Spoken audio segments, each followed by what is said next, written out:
George Lowe, he's a legal practitioner, but a former member of parliament for North Dine. He's here with me in the studio. Thanks for joining me, George. Great time to have you in the studio, especially when I know, because I know you used to bank with UT Bank, so it's a big problem. Now, bank taken over by GCB alongside Capital Bank. But what do you make of all this that has happened the last 2 days? Indeed, the last 72 hours, if not 48 hours. Well, good morning, Roland. Good morning to our cherished viewers. And, interesting days that we've, in 72 hours that we've experienced in this country, particularly the banking sector. We have had bank, the Bank for Housing and Construction had gone under, and a few other banks, you know. But this seems to be one takeover that was so unexpected. The nature and the way it was done in itself has raised a lot of questions. I was not too happy about some aspects of the rollout. Roland, how do you feel coming to multimedia to see police people and unknown people say you can't walk into your office? You know, and for a bank, how do you feel that you have ads you've placed here, you are here to ensure that they play your art and they tell you can't enter? So I'm talking about both employees and customers.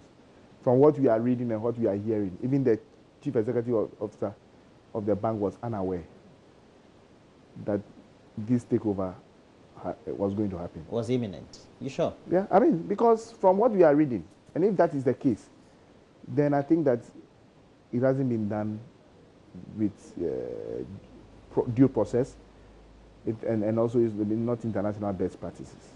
You know, it would have been better if employees, at least those at the top level, were engaged thoroughly, and the roadmap was properly done, so that things would have been done in a more humane and a more structured way. Having said that, the great news though is that we have been told that deposits are secured, and therefore nobody was going to lose their money.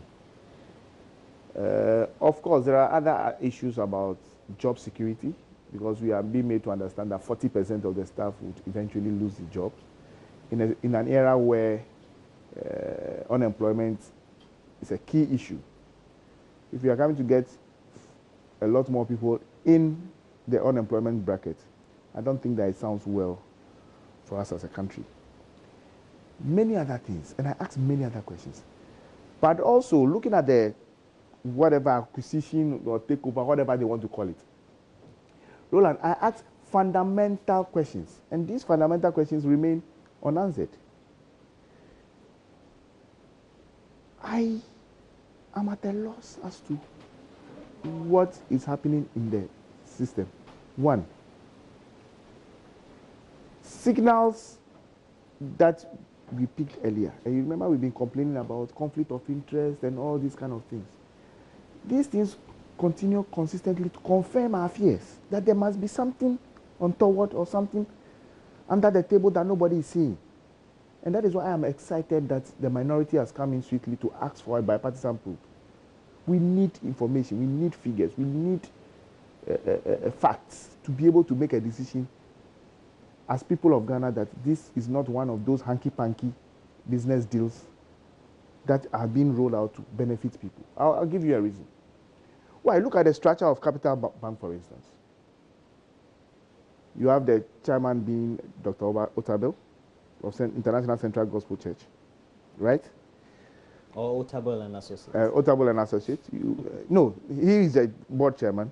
Then Otabel and Associates is a shareholder. He's the same one and the same person. And then ICGC itself has shares. Yes. Okay. Now, a few days to the takeover, you appoint the wife of the chief executive, as they choose to call him, of ICGC, Reverend Okram, to the board of Bank of Ghana.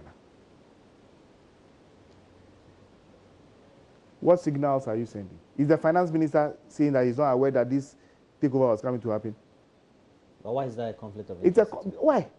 Do you know that it's a Bank of Ghana that must investigate and find out if there's something untoward or not? Coupled with the fact that the former governor was forced to step out, and they bring in a close ally of the president's brother. Now, a business partner of the finance minister, Kelly Gachekpo, is on the board, and many other people. It's on the board of Bank of Ghana. So you see, the conflict of interest that we mentioned many months ago, is consolidating as we go on. And then within the consolidation of this suspicion, many things are going on that look very shady. And that for us are questions that Ghanaians should start asking. You're just throwing mud into the I'm not throwing mud, Roland. You see, when you are if you understand the way the business field is, you will be surprised that people can walk away with millions of CDs. I understand how business is conducted. Yeah, I'm saying that 100 people. No, I'm now on the other side. Yeah, I know. So. Yeah, so people can walk away with millions of Ghana CDs, right? And there are many more examples I can give you. The owners of ET Bank, one resigned and went away. Why did he do so? You are saying that people will just make cool money. People will just make cool money and walk away at the detriment of all the other things that we are doing. And yet we have a regulator. Somebody said these are just great conspiracy theories. Well, you see, I can give people credit for those things. If anybody says that, oh, you are just speculating, yes. But the actions of government itself is so speculative, or is too speculative to be a speculation. Because look at the kind of, I'm making pointers, and so far somebody should come and tell me that the pointers I'm drawing will not end up in a circle or in a straight line. We need to be serious in this country. In other jurisdictions, this will simply not happen. What would have happened? People will raise the issues and people will resign. Because if the governor of the Bank of Ghana has come out to tell us that, oh, we'll investigate, and if there are directors or people who have not handled these things well, we'll punish them. And I'm saying that some of the shareholders have their wives on the board. Who is going to punish you? Is he going to punish the husband? And I'm saying that why would it be now that the board will be constituted and then this thing happens? So the finance minister who was recommending appointment did not know the relationship between all these things. There must be a reason why they are doing some of these things. And if they think that Ghanaians will not see, or we have some skill in our eyes, not all of us. So I think that industry players should all watch these things carefully. We on our part, we would watch these things carefully. But as a regulator, if we raise issues, is it not in the interest of depositors as well as customers of the bank, and also in the interest of the bank itself and its shareholders? That is why the regulator will say that we found a better entity that could absorb the liabilities as well as the assets of the two existing There is a confidential report making the rounds. I don't think that you've read it yet. I will challenge you to look for it and read it and see what I'm talking about. I'm saying that people have deliberately mismanaged a bank, made money. Some have taken out monies and they've walked away. Now, they are asking Ghana Commercial Bank, of which I have an account, of which my taxes and everything goes in there because it's a government bank. Government owes so much. Government is a majority, is a shareholder in that bank. So we are all shareholders by extension. It's coming to absorb all this debt. So somebody has mismanaged, taking money, he's gone away. You and I would have to pay for that. And you think that we should sit down and watch? Roland, if we continue to be this docile as a people, we'll continue to have these kind of things foisted on us. We must rise up and we must be able to tell government in their face that we will not sit down. And like I said, those of us in opposition who belong to the leading opposition party, we will continue to look through the issues. And I'm happy that the minority has already said we I'm talking about the minority. Yes, That's where we need, take you to yes, Parliament, where the spokesperson yeah. on finance, Kiso Atoforsen, a former minister, deputy of finance, had been addressing a press conference on Tuesday. He only took advantage in the political landscape to disseminate information that is supposed to be classified because of the fact that he worked in Bank of Ghana and he had obviously some links there. In early 2016, the then administration, President John Dramani Maham's administration, asked that something called the asset quality test be done, or asset quality report be conducted on banks. Let me quickly say that I was a member of the Bank of Ghana board at the time, so I know exactly what I'm talking about. And when we actually asked that that's supposed to be done, it took about approximately 7 months, 7 months for the process to go through. We very much so contracted a transaction advisor to do due diligence on some of these banks and produce a report. The report came in, the draft report was released to government, and it's very classified because you know the impact is market sensitive, you know the impact on the economy. It was released to the government or Bank of Ghana at the time around July. Part of it was leaked, and the then candidate, running mate Bawumia, decided to take political advantage and then announce it. I thought it was overly unfair, and obviously what you should understand is that it was a draft statement, a draft report, of which further works was done, and a final report was given to the central bank. So let me say that, yes, some information, like the 8 banks, was a draft one, but I'll still challenge him that since he now has the actual information, can he inform this republic how many banks are threatened? Can you go back to him and ask him that I, Atoforsen, I'm asking him, since he's now the chairman of the economic management team, to inform this republic how many banks are threatened under his stewardship?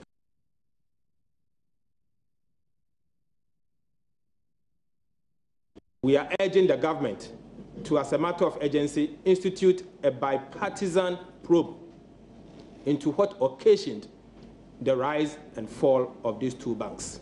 We think that this situation needs to be investigated so that if it is true that actions or inactions by owners and managers of these banks actually resulted in the banks collapsing, I believe that the state will have to take action.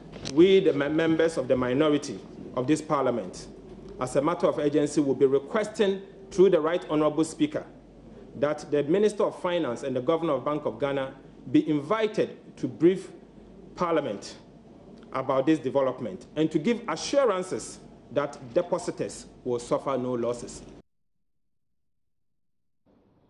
And that is Kaisel Atoforsen. He is the spokesperson of the Minority on Finance, but we have on the line a member of the Finance Committee and Bantama Member of Parliament, Daniel Chimabwache. Good morning to you, sir. Morning, Roland. Now, if you look at the phenomenon and the way there was the announcement of the takeover, perhaps the questions will be raised as to people may not have been aware and there was no due communication. Was that the best way for it to be undertaken? Good morning, Roland, once again, and let me say good morning to Terry's viewers. I believe the way the takeover came, I think it's okay in the sense that at least within the same day, people were able to go back to the bank and transact with the banks that have been taken over. It could have been done probably in a better way by not even making people feel that there's a change over immediately as we saw it. Because, for instance, in the U.S., the Reserve Bank, which happens to be the central bank, takes over banks all the time. So that the customers probably don't see that there's a change. They go to bank, they transact business like that, it goes over. But because in this case, a bigger bank, Ghana Commercial Bank, is taking over and changing the logos and all the systems, ultimately will get to know. So they have to tell them. But I believe the way it went, Bank of Ghana has done very well. People are sure that their funds are safe. And I'm sure over time we're going to see exactly what happened. I know that our friends in the position are calling for a bipartisan approach to probe and all those things about things. That's a step in the right direction. Except that what has happened, I think, is a step in the right direction. Well, apart from the reasons that have been adduced, for which we have the banks now being taken over, they going down under, could there have been some macroeconomic indicators over the last couple of financial years that the banks have been operating that could have also attributed to it? But yeah, I think the causes could be many, and they could be looked at from a number of angles. Even in terms of the staff attitude to work. I must be honest with you. I used to be a customer of GT Bank. We supported my microfinance institution since 2009. But it got to a point where I had to chase them with business. I had business in my hand. People that were dealing with me, I thought in some way they were too slow. They were not competitive enough. So I kind of like, what is happening? Is it because it became a bank that it cannot respond to demands and stuff like that? So from that angle, I could see some could be partly blame the staff attitude to work and stuff like that. Maybe also the type of credit they gave, that they're proper due diligence, that they're following all the principles of lending to ensure that the liquidity doesn't become a problem. And of course, if you want to be political about this, and then it's a fact, when you have government competing with private sectors for money, from what do you call it, for investment, what happens is that because of increasing demand for money in terms of loans, like the government of Ghana was borrowing in the form of T-bill, and the individual businesses were also borrowing, ultimately demand a C supply. And the price of borrowing, or the interest rate, so to say, will rise. And when you're paying loans, interest on loans as much as 36%, 38%, effectively some people are paying even 40%. But you can expect that it gets to a point where people cannot afford to pay their loans. And so because of certain macroeconomic indicators, as we saw under the previous administration, with high interest and borrowing, it becomes difficult. Poor economy, and people not able to plan, doing so, plugging the economy into a lot of crises. You see a situation where economic activities go down. People cannot even fail to realize and pay high interest loans. And those could also lead to a situation where you have non-performing loans, government not paying the banks as and when they are there for the obviously, definitely that happens. The banks will be forced to write down their equity, write down their capital, because, of course, when you're talking with banking, if you are not able to make profit, your equity goes down. Ultimately, you won't meet the capital requirement, and you'll be forced out, or you'll be forced to sell, merge, or the license will be taken away as we have seen this. So I'm sure when we dive into this, we'll see that some of these are the causes that have caused these two banks to collapse. Well, thank you very much, Daniel Ochimabwaji, Member of Parliament for Bantama and a member of the Finance Committee of Parliament. But, Mr. Lowe, that also brings into perspective now the questions surrounding what the utterances were of now the Vice President, who was then the Vice Presidential candidate of the party, about 8 banks being in some near insolvency state. And now we have 2 that have gone under.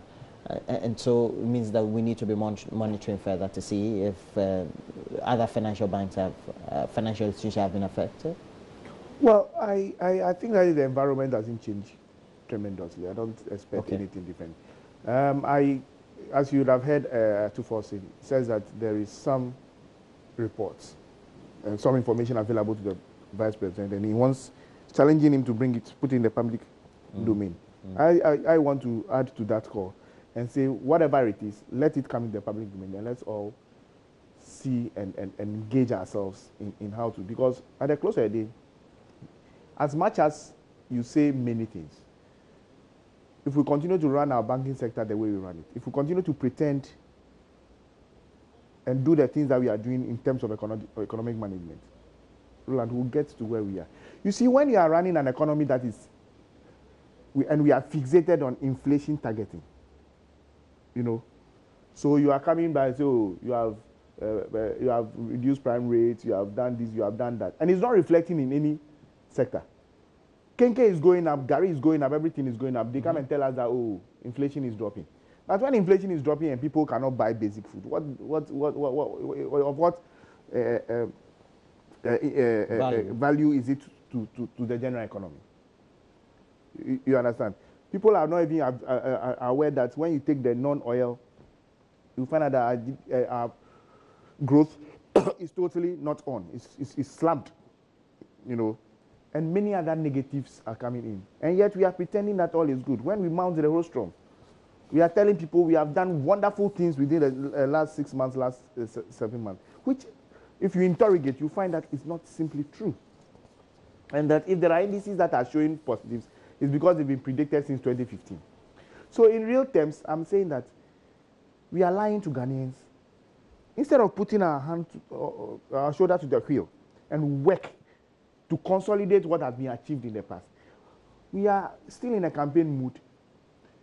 Not only trying to resolve the issues and consolidate, but making more promises and giving people false hope. But all these things will come to a crashing point, Roland. So as for me, when people are doing these things, I just sit back and laugh. Because it will come to a time when you can no longer deceive the people, because the reality will kick in. As it has started as regards to some policies. We were told that by this time, food for jobs would have enrolled so many people. And yet, when we're even challenged by small Gogomi, you mean the fall army worms? Army worm. The fall army worms. Today. They're just not normal army worms. Today. Our Greek ministry, with all its muscle and all the money that we are pumped in, we are not able to do it. Farmers are using their own Aprotec to resolve it. So where are we going? And then yet, instead of finding out why we have that challenge and resolving, we say, oh, it's been solved. The minister comes to parliament and virtually lies to the people of Ghana. That, oh, it's been solved. When the farmers are showing you the army worms every day and telling you that we are using OMO and whatever to do it. I mean, what kind of governance is that? I mean, at least let's be truthful to the people. At least that goes a long way to tell us the realities we have to confront and then do the things that we have to do. So, Roland, really, I think that every day when you take your newspaper, you go to your news portals, you do all these things, all you hear and what was promised, you ask yourself, did we go or did we come? All right, let's move on to some other issues, because we have two or three more issues to look at. The Vice President has said no government can operate without borrowing, promising that the current administration will responsibly use loans contracted or borrowed for projects that will be paying for themselves. And he was making the comment on the second day of the ongoing National Policy Summit at the Accra International Conference Center. And he's quoted here saying, no government can say they won't borrow, and we'll make that clip available for you very soon. That is ridiculous, but you have to borrow responsibly and not recklessly, and that is the way we're going to manage this economy. So we'll hear from the Vice President, and then we'll get back. All right. Let me just get your initial comments while we ready the tape for that. Well, I want to welcome the Vice President, Dr. Mahmoud Alaji. He's also Alaji's name. No, that you hear. He went to Mecca. It was a public I welcome him back from his slumber. I think that he had been sleeping all these years. Now he's up. Welcome back to the real world. Is it the same Dr. Baumia who said that the easier, I mean, it's lazy, it's a government's lazy attitude to borrow and use it for development? So really, what has changed? that today Dr. Bawumia recognizes that, oh, no government can live without borrowing. So those things that he was saying when he was in opposition, he's allergic, so I don't think that he drinks alcohol, so I would have said he was drunk. He's not drunk. So was he lying? Why? No, you see, the way we are going with politics in this country, that is why we are moving 3 steps forward, 5 steps backwards. Meaning what? Meaning that we just deceive people to win power, and then when we win power, you don't even know what to do with it. Every single policy that this government said they were going to do, and they had criticized the NDC government for, they are doing it. Why? When we went to borrow money to do at Tuabo, is it not gas? Are we not buying it? Are we not selling it? Is it not going to pay for itself? Show me one project that we did that was not going to pay for itself. Interchange. Who said so? Have you done the cost benefit in terms of time and other things for this country? So, Roland, you see, when you are outside, if you don't know anything or you don't have information, keep quiet. You don't come and be a macho, pretend you are macho, you are Mr. Know-all, and that the economy was so simple to handle, and that you, being an economist, had all the answers. So you go and mount rostrums in university campuses and talk big. Today, we've handed over the economy to you. Take. 6 months down the line, you are telling us something we knew long ago that no government can do and borrow. What is responsible borrowing? Please, if today they have realized that, Charlie, the things are not easy and they have been running their mouth. I told you that my simple mantra is a guy added that says that Nabu liake enichong beda. Nabu, this mouth. It doesn't know that its owner is bragging. So all it means is that talk is cheap. Talk is cheap. And now reality is staring everybody in their face. The president is now saying that what? Government is limited in creating jobs. Some people are saying that, oh, public sector, we can't go there when their children are being put there and their children's children are all being put there. It's up to us Ghanaians to wake up. Today, somebody who came with a manifesto that says that jobs, that was hinged on jobs, is telling that, oh, Charlie, we are limited. Oh. If we are lucky, social, private sector would do it. Really? Oh, I didn't know. Again, those who have been sleeping, thank you, welcome back to reality. Reality is staring people in the face. Every day, we have an excuse why we are not doing something. Every day. We have 7 months of excuses and more promises. All the things that have been promised, not one has been rolled out properly. Well, we've had great intentions that have been undertaken. Please. That have given all indications Roland, that when we go Roland, forward, I intend to transform this country. I intend to transform this country into an America in 6 months. That is great intention, isn't it? We are talking reality. President Nana Akufo-Addo in 2012, didn't he say that within 4 years you would take Ghana from a third world to a first world country? Are we on a path to a first world country? But so far, government has been able to fulfill many of its promises. Give me an example. We've had great cutting taxes. Who said so? Go back to the business people and find out. Even the 3%. Relax. Has issues. We've had great cutting taxes. For example, some absorption of some taxes, like on spare parts. Roland, go to Abuso Kai. We have a flat. Go to Abuso Kai. It's not happening. It's not happening. It's not happening. Of 3%. It's not happening. Roland, it's not happening. Only affect only importers. Listen, look, I say it is not. It is not happening. Roland, that was again a political deceit. It's not happening. People are even in court challenging that. We were in this country. We were deceived that we were going to take taxes off KIA when we didn't even have taxes on KIA. That has been rectified. Rectified how? Did they go to when they took the taxes? You don't have to use that Parliament? as if the current regime people are listen. People who must know better. People who must know better. When they are telling you lies, it means that they are deliberately doing it. Are you saying that the vice president and the finance minister does not know that no taxes have been passed by Parliament on KIA? Was he not aware? Well, we do understand per our laws. It needs to be done at the assembly level. It was deliberate deceit of public. They were lying, and they knew it. It's now been rectified now. It will be taken through the assembly level. I don't care about rectification. I'm saying at the time they made it, they knew they were lying. They wanted to be populist. They wanted to be populist. They wanted to, it was mere propaganda that they were doing. And it continues unabated. Everything that they've said they would do. Show me one. I'm challenging you. Show me one that was done in the nature that they said they would do it. The president and the vice, as well as the rest of his team, they've been able to fully now start the processes for creating jobs through their own policy, the Planting for Food and Jobs. Roland, are you not in this country? Where have you been? Hello. They're pilots in the Bunafu region. Hello, come back home. They're pilots Roland, in the hello, Bunafu come back home. Pilots in the I am Bunafu saying region, to you that the major shareholders, the farmers and all those who are supposed to do this thing are saying that it is a program that is flopped from day one. And you are saying what?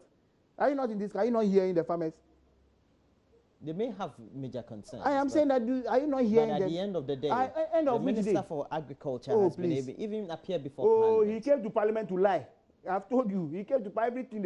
No, you cannot say the Minister of Agriculture lied. When he says that they've dealt with the army worm. It's called fall army worm. Whatever. It's not the usual army worm. I'm saying that whatever the nature of that army worm is, when he said that he had been eradicated, was he speaking the truth? When we went back to the field, was that the manifestation? Now the situation seemed to have ameliorated. We are not talking about a related relation. You said it had been dealt with. No, at the time, the farmers had some misgivings about what he said in Roland, Parliament. Let's face facts. The man didn't give Parliament the real picture on the ground. Why is it that you in the minority, you in the NDC, you find it difficult trying to give credit where it is due as far as the Akufo-Addo-led government is concerned? Oh, where is the credit to be given?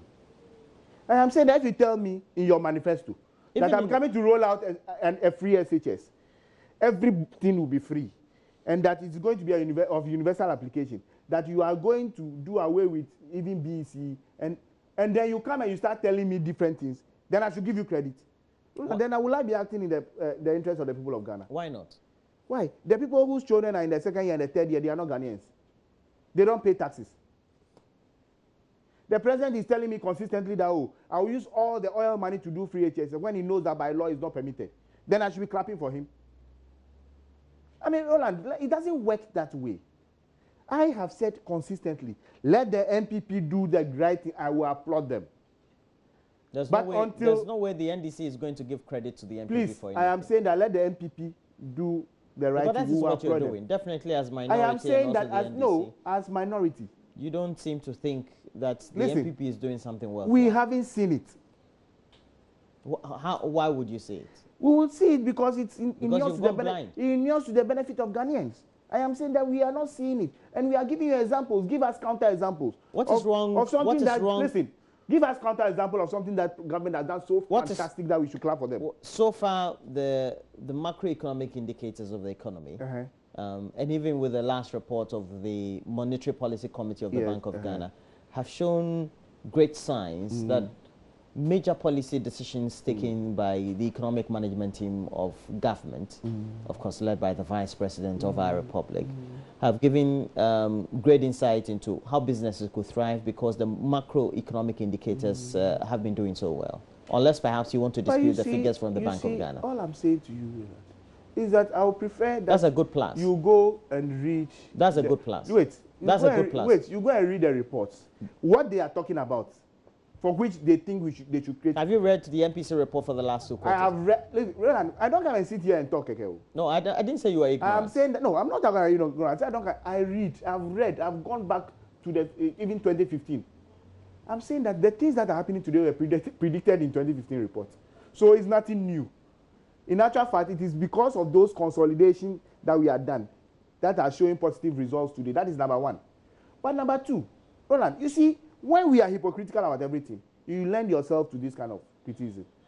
Why? Today, banks are collapsing and they say, it was because of the policies that the previous government took. If you read around what is happening. But the other policies that are ignoring to positive, that one, they didn't realize. That one, they have done it within 6 months.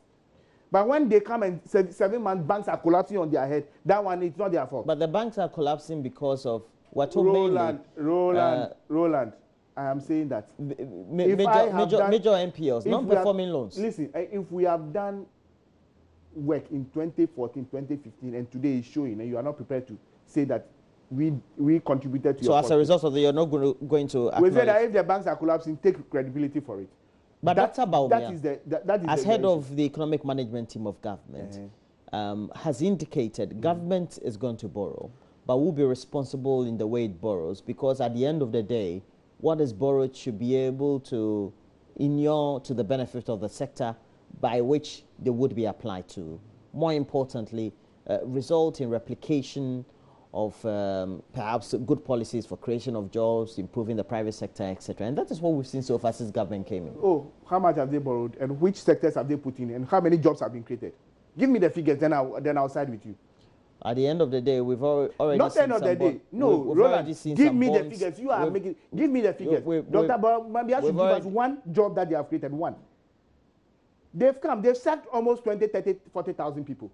No, it's not only jobs that are created in the. It's not only jobs that are created in the public sector. Do we have that give indications that government is performing? Apart from the only job they've created is the new positions they've created for their cronies and their children. No, it's true. You're talking about the public sector. We're talking about jobs that have been created in the private sector. Give me one.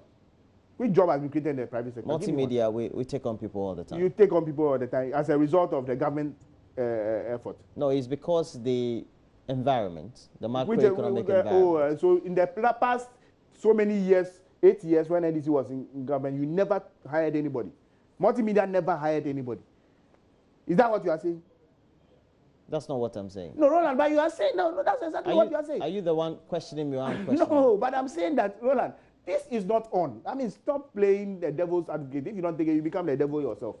I know you are just being an advocate, but don't go there. I am saying that so far, there is nothing to dance about. I'm from North Dying. Bobo boys are a team. If something fantastic happens, I'll take a white handkerchief and boogie it down. Now, nothing is happening. People are gnashing their teeth. Even MPP people I meet every day are complaining. Please, let's get serious, Roland. Let's push the government to do the right thing. That is what our responsibility is.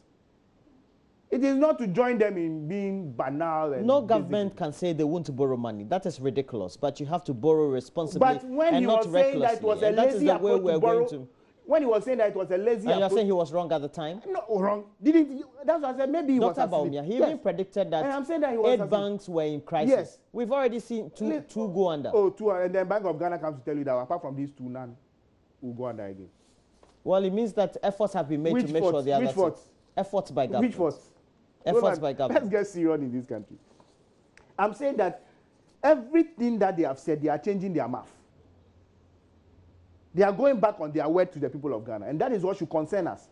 That you have a dishonest leadership. Well, that cannot be true. It is, because even one of the main promises during the electioneering by the Akufo-Addo-led team, which now is in government, was even to constitute a commission of inquiry to create new regions. And we're told that the regions could range in between 4, 6, and 8. Yeah, I know.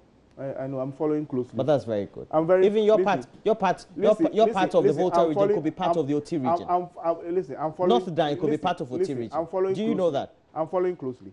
But I'm saying North Dan could be part of OT region. Yes, I'm saying that any government who comes and is even able to create regions, is not a big deal. It is not novel. Brongavo region was created by somebody. Jerry Rawlings came and created Upper East and Upper West. So what? So what? So you come and create region and so what? Please, I mean, let's talk about things that will transform this country tremendously. Things that will put food in your mouth. If you go and create regions, creation, so what? So that people get more money in their pocket? Or that agriculture develops?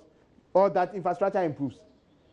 Roland, it is very true. I agree that it's good to bring governance to the doorsteps of the people. And indeed, even we in NDC also had received petitions from regions, and we're looking into it, and we had promised that once we saw that it was viable to do, we will do. So, in all these things, if you are saying that the government only high flag that we should clap for is that they are taking processes or engage in processes to create regions, Roland, creating a region is not chicken feed. Go and read the constitution. It is not easy. So Council of State has come and said, oh, it's a good idea. Go ahead. We also say, go ahead. What processes would they have to go through before? A lot of process. The constitution spells out the number of people who must vote, the percentage you must attain, the number of percentage you must attain. Out of that percentage, the number of people who should approve. It's a whole lot of. So it could take us the next 4 years? It could take as long as it would, depending on what kind of challenges that come in. Don't forget that citing of the regional capitals and all these things are going to be issues that will come. Already, I know that in the Volta region, capital is becoming an issue already. I know that MPP has been holding meetings with leaders all over the region and other regions. Yes, but I'm saying that the challenge is not as easy as it looks. And that is why in the past we haven't just done it easily. And then when you are doing regions, then you may have to do redistricting, creation of new districts and things like that. So Roland, is not a small thing. But eventually it will come to pass. Because I remember your candidates in the election. That's what I'm saying, that we haven't said that we will not. That's part of your manifesto. Yes, that we will not create. We are saying that once we see the feasibility of it and it will need to development. So you're not against it? No, we have never said of it, that we are against it. You should commend the Akufo-Addo-led government for it. Something we promised in a manifesto, and they also say they will do. What is the difference? It means that we are all adding them that once in a while, I mean, if the opportunity brings itself and is conducive and you can create a region and bring governance closer to the people, yes, it's a good thing. So it's nothing anybody can take credit for anyway. We have on the line one, Madam Veronica Jiagu. She is with the Ghana National Education Campaign Coalition. She is on the line because apparently there are reports now confirmed and making rounds that all trained teachers nationwide are expected to start writing professional licensing examinations to be conducted by the Ghana Education Service. This was made known in a notice served by the GES on trainee teachers, which indicated that the examinations were necessary to confer due recognition on teachers in the country. And the move is part of the education sector's professional development, and it also applies to trainee teachers graduating from public and private teacher training colleges. And Madam Jagu, good morning to you. Yes, good morning. Your coalition, the Ghana National Education Campaign Coalition, what do you make of this new policy direction? Well, for us, we believe that it's a step in the right direction because there has been extensive consultations on the issue in the process of developing the new Education Act, the Decentralized Education Act, and the issue of teacher licensing came up. And based on the discussions that went on, it was agreed that it was going to help to improve the standards of teaching, you know, by making sure that teachers have clear minimum standards with which to operate, and that those who do not follow these standards will be weeded out. So in that vein, we are in full support of the licensing of teachers. How would that inure positively to teaching and learning in the classrooms, and even making sure that we have quality teachers for the classrooms? Well, the teaching and learning process involves a whole lot of things, and the licensing is only one aspect, you know, to help raise the professional profile of teachers. But there are other issues relating to making, you know, the teaching and learning materials that teachers can perform well. There's the issue of, you know, motivating teachers to go to areas where ordinarily many people wouldn't like to go, but they have to go so that they can help the children out. So there are other issues that also have to be addressed. Licensing is only one, you know, small aspect of the issues affecting teachers. Well, I have to say that you have to, excuse me, as I tell you to also still be on the line as I speak to George Lowe. He's a former member of parliament for North Dine, also a legal practitioner. But it also means that based on what the Ghana National Education Campaign Coalition is saying, is a step in the right direction.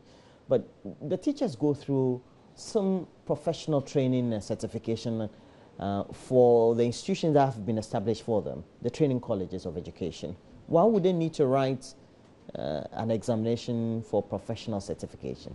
Well, for the same reasons why pharmacists do, for the same reasons why medical doctors do, for the same reason why many other professionals do, the teachers may have to do the same. Because you are in an environment that is changing regularly. New things are happening. New ways of teaching, imparting knowledge are happening. How you and I were taught 2, 1, 2, KK, 2, 2, 4, with cane and things like that, has given way to different ways of teaching today. Your kids are not going through that in school. So we need people, you know, somebody can stay in the teaching field for 40 years. So within that 40 years, if he receives no certification to show that you have improved on your skills, will you still be teaching what you learned in training college for 40 years ago? So I think that it's the rollout that is important. How it is done is what should engage us now. As for the idea of ensuring that periodically teachers are given a certificate to show that you are relevant to the teaching field and that you have the requisite skills to impart knowledge, I think that is important. It's not something that is bad. And then secondly, I hate to say this, but look, sometimes, Roland, teachers, if you've been in a local setting, some fine teacher who comes in, within 5 years, he's become a drug addict, he's become a drunkard, and when we did the research, there was a research that was done in the Volta region, about 30% of the teachers were taking alcohol whilst teaching. All those things must play into ensuring that you get healthy, minded people in the classroom. And many other vices that are going on. All those things must go into the process of certification to ensure that at all material times, you have people who are qualified and have the corpus mentis to teach your children. Otherwise, you'll be having all sorts of things. Just as lawyers licenses are withdrawing every day. In my case, do you know that every year I renew my solicitor's license every year? If you don't renew your solicitor's license, you don't get to practice in the court, and that you must quote that license number on every writ and every process that you send to court. So I don't think that teachers are any different. If you want to be professional, and I think that even journalists should go through the same thing so that we stop the quacks in the system. No, you're indicting us. I'm not indicting you. I'm a journalist myself, so why should I indict you? You know, I'm saying that we must all go through it. It's good for quality assurance. It's good for quality assurance. Madam, before I let you go, and this will be the last question. At the end of the period, where are we taking this from? Is it best practice around the world or where else? Well, in other places, this is this is already been done. I do not have information readily available to give you, the best practice from other areas and other places. Okay. But licensing of teachers is not something that is not completely out of place. You find that happening in other areas, and like the annual said, it's to ensure quality assurance within the system, because we know how some people are behaving within the profession, and there's a need to clean it up. So, like, I agree with him that it's how it is done that should now occupy our discussion, and not whether it is, in good or not. So, on that issue, I think we move from whether we should go ahead with licensing or not. It is how, it is done. We go about it that should now occupy our attention. Well, thank you very much, Madam Veronica Jago. She is with the Ghana National Education Campaign Coalition. But looks like a good thought today if you look at the widespread responses. But not everybody is happy. The Ghana National Association of Teachers, for example, says that just going to rack up or pile up a lot more costs on education. Well, I have expressed to you my view on the matter. I think anything that ensures quality assurance is good. And I'm saying that today, medical officers build points, you know, so that they remain in practice. And that is done through licensing, examination writing, and things like that. We must all stay relevant to our profession. Today is not where in the past we used to say, oh, this guy is a pupil teacher. He's finished Psalm 4. He can read and write, so put him in before Psalm 7 and all those things. We have moved away from that. I am saying that I am amazed what my little daughter can do and what she can tell me and how she can learn, because new ideas have been brought into the teaching field. Not necessarily just having a face-to-face encounters. Yeah, encounters. And how you do it, and they call something pedagogy. Is it pedagogy? Those in the teaching field and things like that. That is improving on daily basis, and everybody must catch up with the time. I was just looking at some information where somebody was asked to draw a mouse. A student was in one of the villages, and he actually drew a mouse, a real mouse, and gave it parts. You know, a computer mouse, but he drew a real mouse and gave it parts. There's another one you see where a child is livid. He should go and touch the mouse, and she's running away. Because that's the first time I mean, things are changing so much in this world, and we must ensure that everybody will put before our children to teach us. Any part of this country is well versed in today's trends, and that we can only ensure that by ensuring that you demonstrate to us that, look, when you are talking about anything, you know exactly what you are saying. Well, great insight there. And earlier we were talking about the Council of State giving the green light to the President, Nana Addo Dankwa Akufo-Addo, to constitute a commission of inquiry to come out with modalities for the creation of more regions in the country. And Dr. Eric Udrosai is a local governance expert, but also with the Institute of Local Government Study. He's actually the boss there, the head of the Institute for Local Government Studies. Good morning to you, Dr. Osai. Yeah, are you sure he's the boss? Are you sure? Since when? All right. So, good morning to you, Dr. Osai.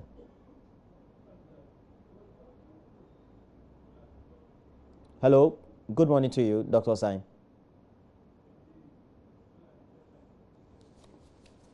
Okay.